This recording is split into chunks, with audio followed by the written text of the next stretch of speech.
दोस्तों, आज हमारा दरमियान जो ये नौजवान मौजूद हैं, शहजाद नून, ये रोही चोलिस्तान के मारूफ जो अलगुज़ा नवाज़ हैं, दोदा ख़ान नून के बेटे हैं।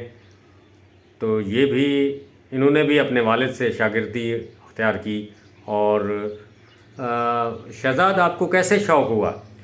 बस हो गया बस। अच्छा, वालिद साहब ने कहा कि ये फ़न बहुत आला है जी। और आप ये सीख लें जी हाँ। तो बेहतर होगा। जी। चलो, आज कौन सी धुन सुनाएंगे? सराकी। हाँ, चलो ठीक है, सुनाएं।